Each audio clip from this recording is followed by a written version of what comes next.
What if a sealed casket and a final goodbye weren't the end of the story, but only the beginning of a sinister mystery? 1 month after burying his pregnant wife, Jordan visits her grave, burdened by grief, only to see a woman in the mist, eerily familiar. Was it his mind playing tricks, or something far more impossible? As doubt gnaws at him, he returns to the headstone and discovers something that defies reason. A newborn baby, swaddled and abandoned, resting atop his wife's grave. Who left the child there? How does he share Sherry's striking blue eyes? And if this baby is real, then what truly happened the night Jordan was told his wife had died? The truth is buried, but is it too late to unearth it? Before we continue this story, let us know where you are watching from. If you like stories like this, subscribe to the channel, because tomorrow we have another special story for you. Jordan parked in the almost empty lot of the Virginia cemetery, shutting off the engine as the early morning lights struggled through the lingering fog. Exactly 1 month had passed since his wife Sherry's funeral. The weight of that realization pressed heavily on his chest as he stepped onto the damp grass, a watering can in one hand and a small bouquet of fresh flowers in the other. He navigated the rows of headstones, each marking a life gone. Despite visiting every Saturday, this anniversary carried an extra layer of grief. Memories of Sherry flooded his mind. Her laughter at the breakfast table, the sparkle in her eyes whenever they talked about their baby. She had been 8 months pregnant when complications supposedly took her life. He still couldn't reconcile the finality of it. At the funeral, her family had already sealed the casket by the time he'd arrived from his rushed business trip, robbing him of a last goodbye. Since then, he felt as though a vital piece of himself lay buried alongside her.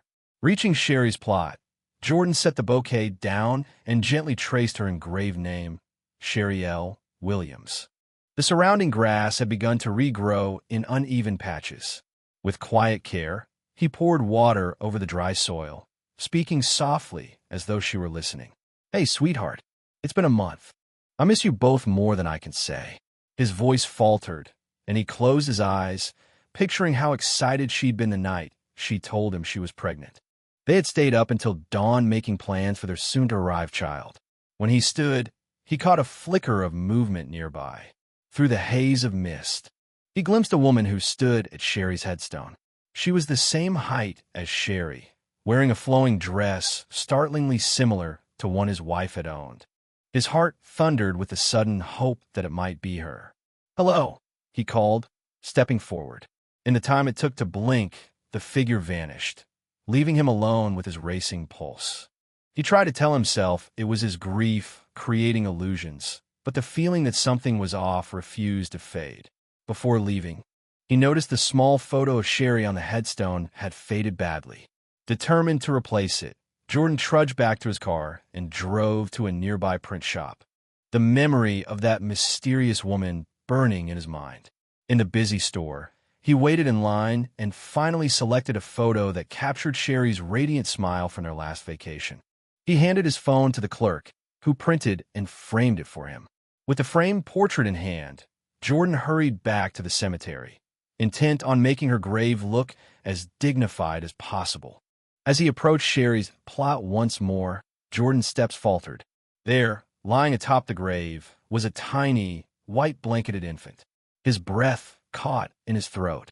How could a baby possibly be resting on Sherry's grave? Heart pounding, he carefully knelt, half expecting the child to be a trick of the light. Yet the baby was real, warm and stirring with soft, sleepy movements. He gently scooped the infant into his arms, reeling in shock. The child's eyes fluttered open, revealing a vivid blue that echoed Sherry's. The baby's blonde wisps of hair also reminded him of his late wife. Disbelief clashed with a powerful instinct to protect. Sherry had been 8 months pregnant when she died, but that couldn't explain this child's presence. No rational explanation came to mind except the gut sense that he could not abandon the infant. Unsure what to do, he looked around for anyone who might have placed the baby there, but the cemetery grounds were nearly deserted. Weighing his options, he decided he needed expert help.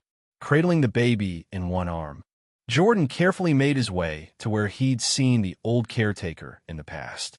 When he finally found him, the elderly man only offered cryptic words about souls slipping back into this world. Frustrated by the lack of clarity, Jordan thanked him and returned to his car, realizing he had no car seat or supplies. Still, he had no choice. Holding the baby close, Jordan started the engine. His mind whirled with questions, but one certainty burned stronger than all. He had to find answers. He decided to drive straight to Tommy's clinic, a place he trusted, and possibly the only place that could shed light on the impossible truth now cradled in his arms. Jordan arrived at the modest, single-story clinic belonging to his longtime friend, Dr. Tommy Rhodes, with the baby still swaddled in his arms. He stepped inside and was greeted by a startled receptionist who promptly fetched Tommy. The moment Tommy saw Jordan's worried face and the infant in his arms, he ushered them into a small exam room for privacy.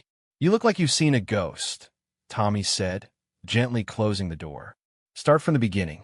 Jordan recounted everything. His routine trip to Sherry's grave, the mysterious woman who vanished, the baby resting on the headstone, and the lingering sense that something was wrong about Sherry's death. As he spoke, Tommy's normally calm features tightened with disbelief. "Jordan, the record said Sherry passed away before giving birth," he murmured. "You saw her casket at the funeral." "I know," Jordan agreed, the baby's soft coo drawing his attention. "But look at him, Tommy.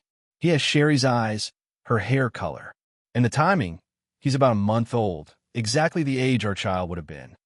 Tommy was torn. On one hand, he was a doctor bound by rules and protocols. On the other, Jordan was a close friend in desperate need. Finally, he exhaled and said, "I'll do a DNA test, but it'll have to be unofficial. I can't put this through normal channels without documentation. Are you sure you don't want to contact the authorities first?" Jordan shook his head. "Please, Tommy, not until I know for sure.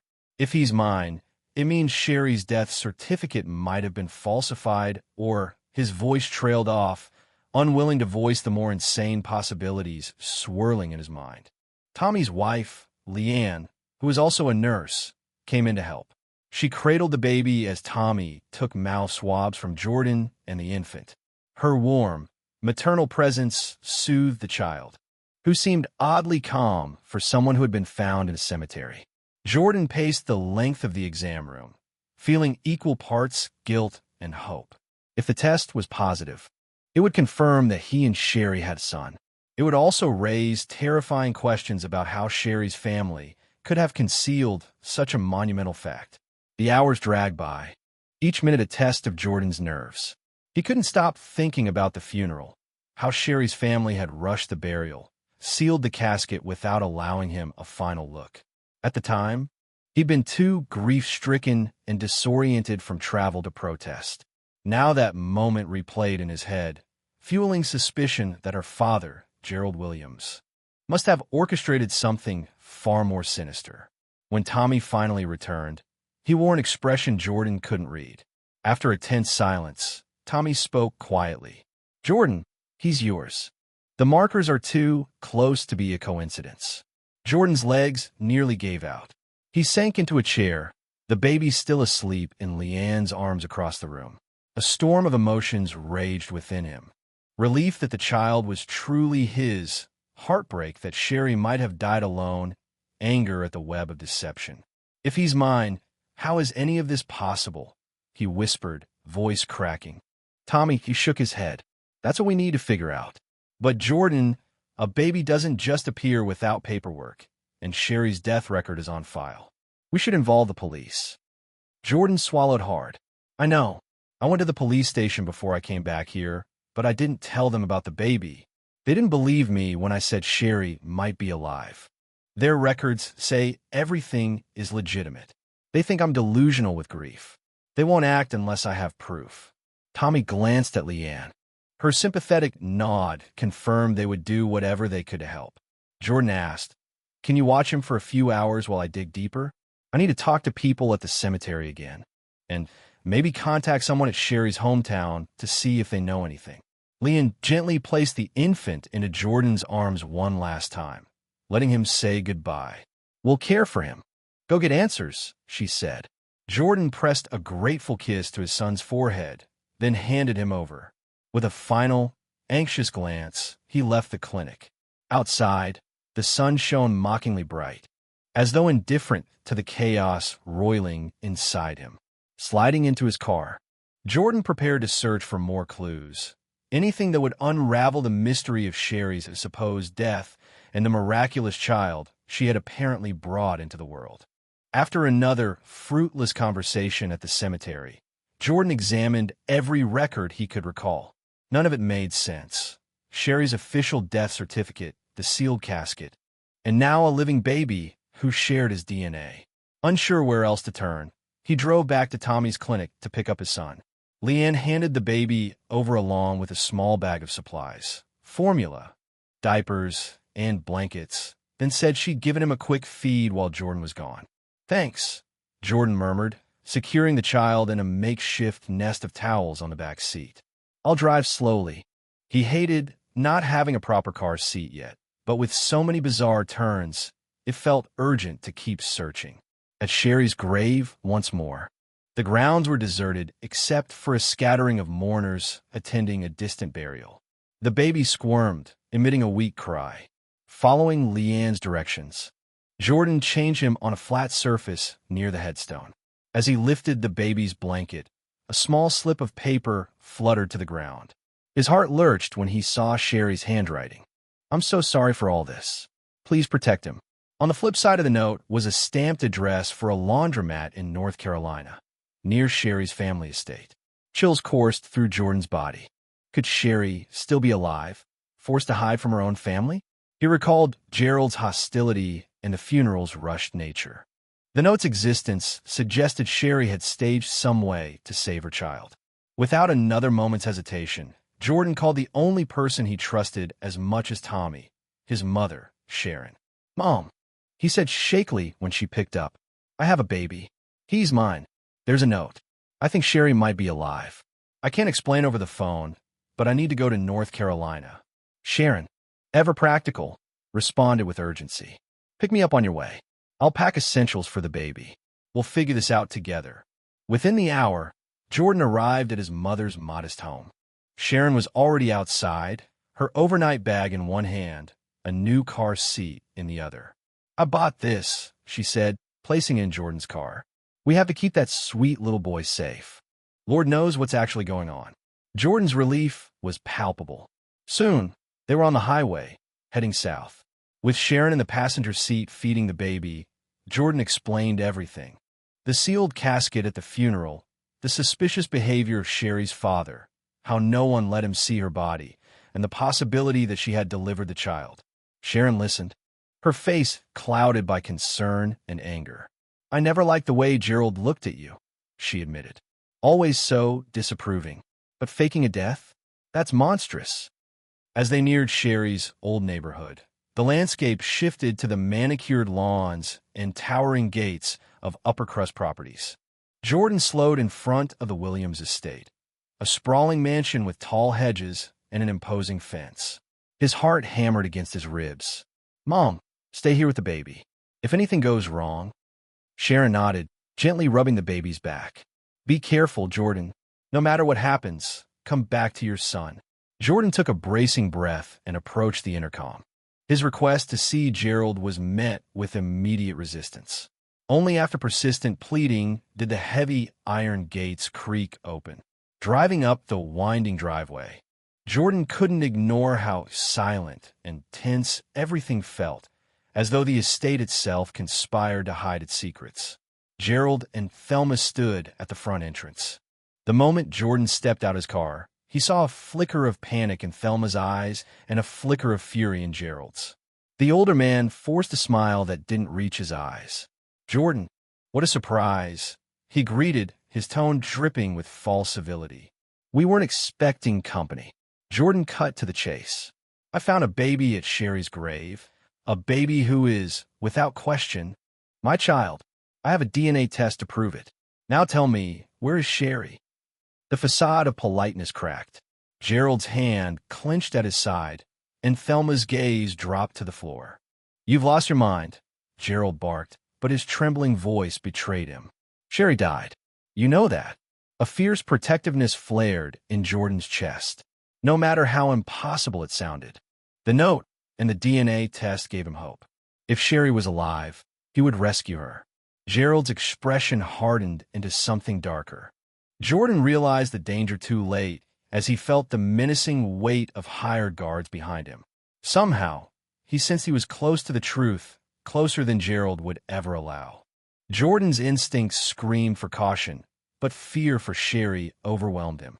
He stepped forward, ignoring Gerald's warning glare.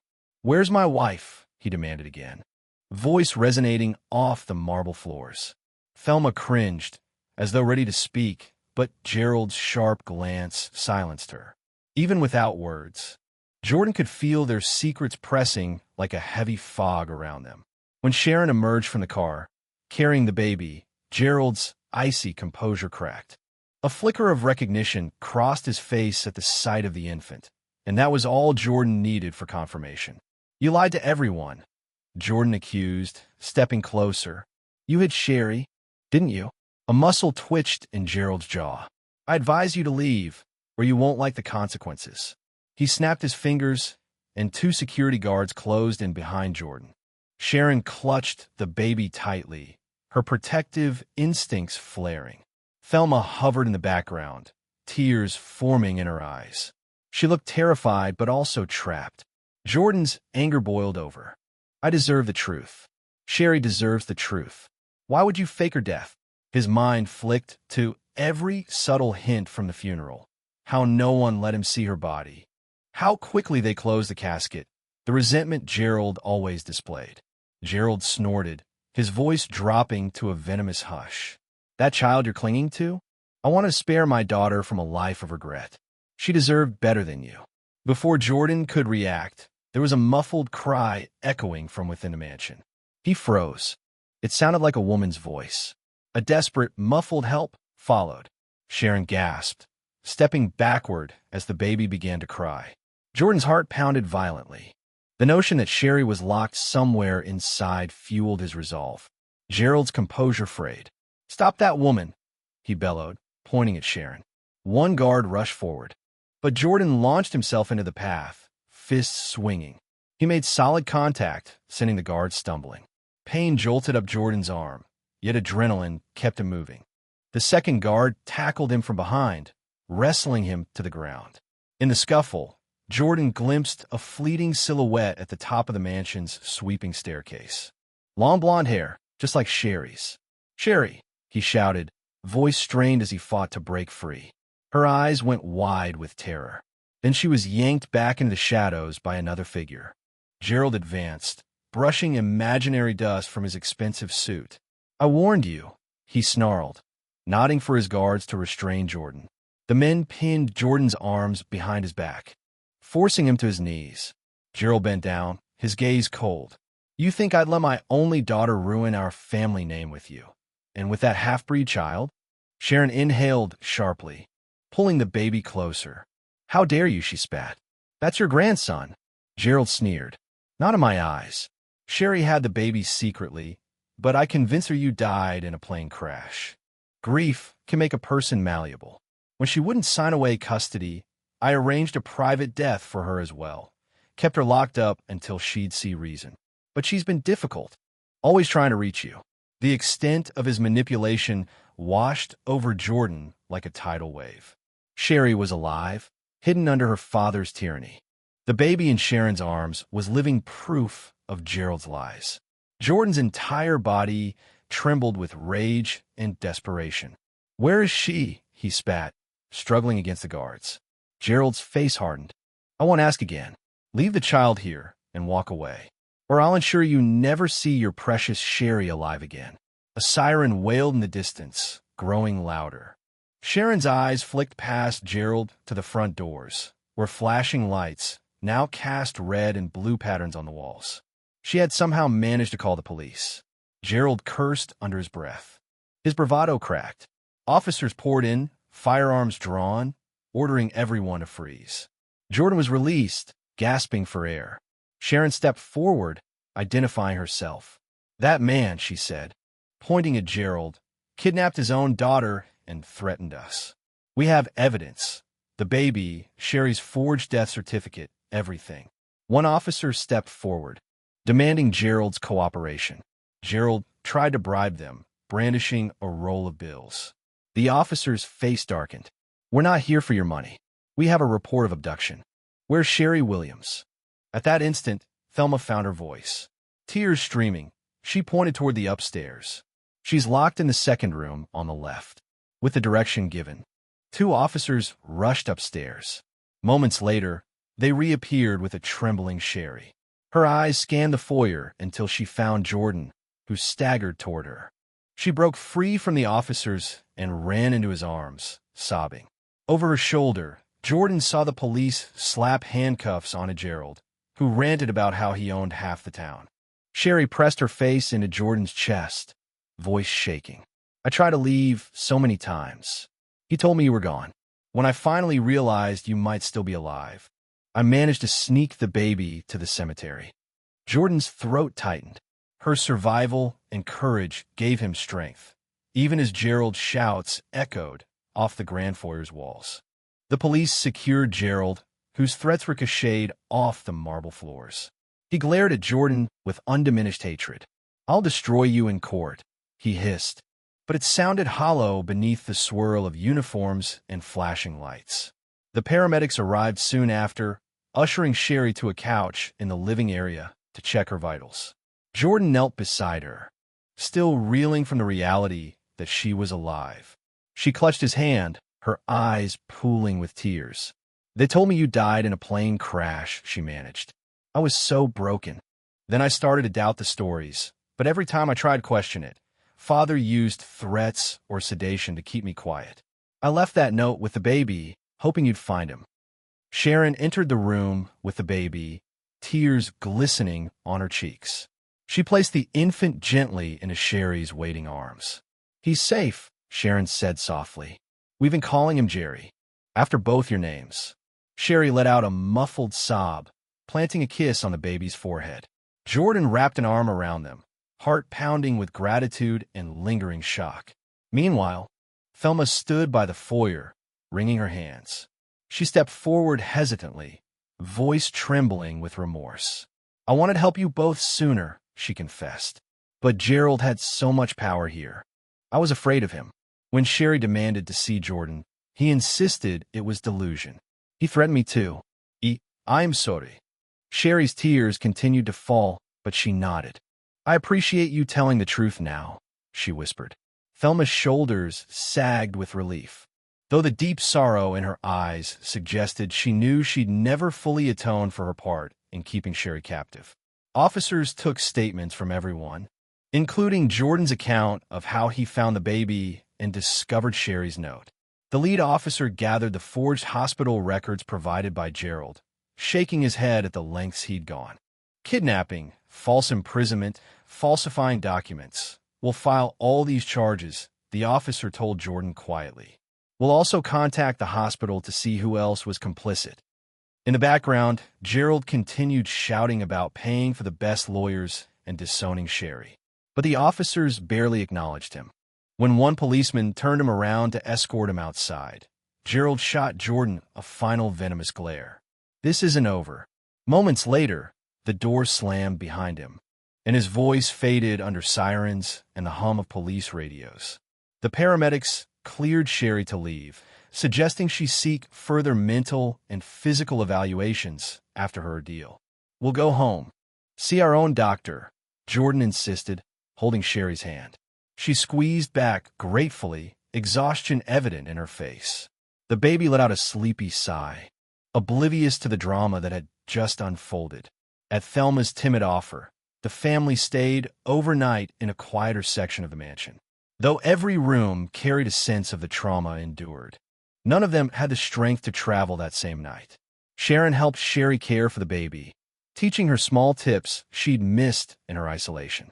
Jordan stayed close, afraid to let Sherry out of his sight for even a moment. Morning came with a gentle light that seemed to promise a fresh start. While they prepared to depart, Thelma assisted by packing baby supplies. She asked meekly if she could visit one day to see her grandson. Sherry paused, glancing at Jordan. "Maybe in time," Sherry answered, offering a fragile smile. "We need space first, but we don't want to cut family ties entirely." Soon, a detective arrived to finalize statements, confirming Gerald would face severe charges. Jordan felt an odd mixture of relief and lingering fear. Sherry's father had money, influence, and a vindictive streak, yet the truth was finally in the open. The law had him in custody, and that was a start, with Sharon and Sherry in the car. Baby Jerry safely secured in the newly purchased car seat, Jordan steered them away from the mansion. They passed the familiar cemetery where Jordan had first discovered the baby. Memories flickered, Sherry's grave marker, the vanished figure, and the unimaginable shock of finding an infant. Now, Sherry was here beside him, very much alive. Their son fussed lightly in the back seat, but Sherry soothed him with a gentle lullaby. "We're going home," Jordan said, exhaling tension he'd carried for a month. Tears sparkled in Sherry's eyes. "I never thought I'd see it again," she whispered, voice catching in her throat. Jordan pressed her hand in silent reassurance, though the road ahead would include therapy, legal battles, and healing. They faced it together. As they merged onto the highway toward Virginia, baby Jerry's soft coos mixed with the purr of the engine. The sense of hope filling the car was undeniable. They had lost precious time, but they were determined to rebuild their future, this time as a complete family, free from Gerald's dark manipulations. Whatever challenges came next, they would face them side by side. Jordan, Sherry, and baby Jerry's return to Virginia marked the beginning of a long but hopeful journey toward healing. In the days that followed, they worked closely with the authorities to make sure Gerald and his accomplices could no longer harm anyone. Though money and influence might stretch far, the strength of truth and the willingness of decent people to stand up against injustice proved more powerful than any bribe. In the quiet moments at home, Sherry often sat in the nursery she and Jordan had once prepared. She would rock Jerry to sleep, humming the lullabies she had practiced during her pregnancy. Sometimes her voice would tremble, recalling the month of isolation she had suffered under her father's control. Yet she also felt profound gratitude that her plan to alert Jordan had worked. He had never stopped fighting for her, even when everyone else said she was gone. Sharon provided unyielding support, guiding Sherry through the basics of caring for an infant and reminding Jordan that he, too, deserved rest and comfort. Their small family of 3, plus Grandma Sharon, found new routines and reasons to laugh. The tiny details, Jerry's first smile, Sherry's healing heart, Jordan's rediscovered sense of purpose, became beacons of light after such a dark time. Eventually, they replaced the old, worn photo on Sherry's headstone with one featuring all 3 of them. Though they would never erase the pain of that month apart, it served as a reminder of how fragile life can be and how powerful love remains. Day by day, they took their first steps toward a future that once seemed impossible. United by loss, strengthened by hope, they forged ahead, knowing that, against all odds, they had found each other again.